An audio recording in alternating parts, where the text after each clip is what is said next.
They owed the American people and Congress answers. They did not provide them to us. You just said money to the terrorists. You mean money to Iran. Are you convinced that they are then giving money to terrorists?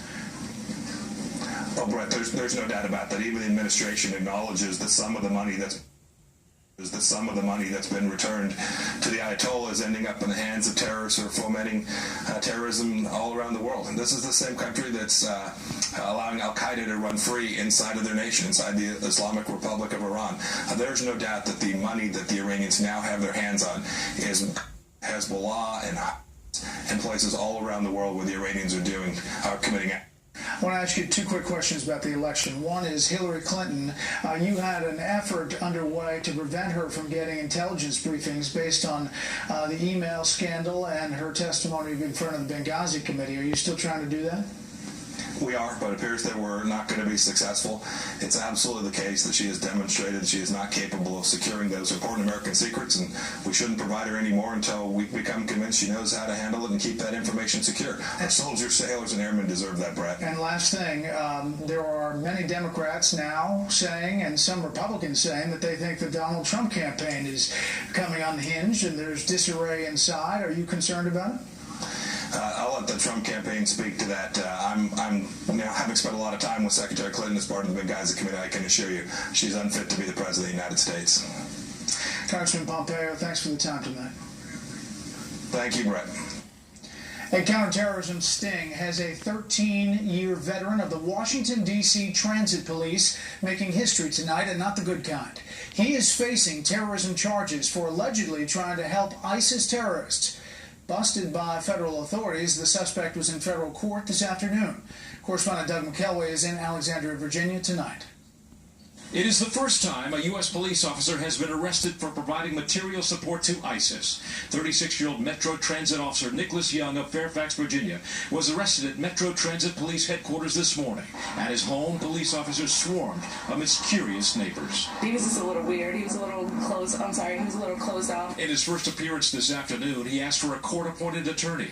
The criminal complaint describes a disturbed man, a convert to Islam, who confided to undercover agents that he tortured animals as a child, had a Nazi eagle tattoo on his neck, hated Jews, was prone to domestic violence, and owned many assault weapons. A Justice Department source described him as thirsty for violence and deeply impressionable to ISIS social media. We know that part of the strategy that is used by extremist groups around the world, including ISIL, is to use social media to try to recruit followers in countries around the world. Young was under FBI surveillance. The Bureau tipped off to his suspicious behavior 6 years ago by Metro Police. Agents found that he had cultivated a relationship with Zachary Chesser, who was arrested in 2010 after he threatened the producers of the TV show South Park after their unflattering depiction of the Prophet Muhammad. He also met frequently with Amin El-Khalifi, arrested near the U.S. Capitol in 2012, donning what he thought was a suicide vest supplied by undercover agents. Their arrests made Young nervous. He told an undercover agent that in case he was being monitored, he, quote, frequently took the battery out of his cell phone, and if betrayed, quote, that person's head would be in a cinder block at the bottom of Lake Braddock. Young also confided to undercover agents that he knew how to gain access to a courthouse with multiple guns undetected and distribute them to others inside. Ultimately, he did get in the courthouse, not with guns, but in shackles. Brett? Doug, thank you.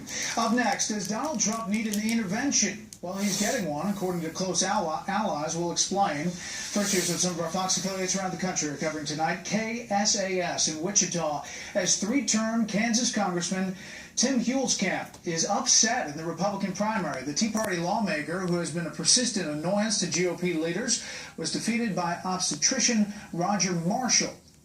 Fox 7 in Austin, where state health officials say Texas Medicaid will cover the cost of mosquito repellent for pregnant women amid concerns over the Zika virus. The first mosquito-transmitted cases in the U.S. mainland have been discovered in Florida, as we reported. Texas officials say they've confirmed 90 cases of travel-related Zika in that state. And this is a live look at Sacramento from our affiliate Fox 40. One of the big stories there tonight, firefighters still battling a 4,000-acre vegetation fire that's prompted an evacuation order for one neighborhood. Officials say 35 homes are threatened at this time. They don't know what sparked that fire. That's tonight's live look outside the Beltway from Special Report. We'll be right back.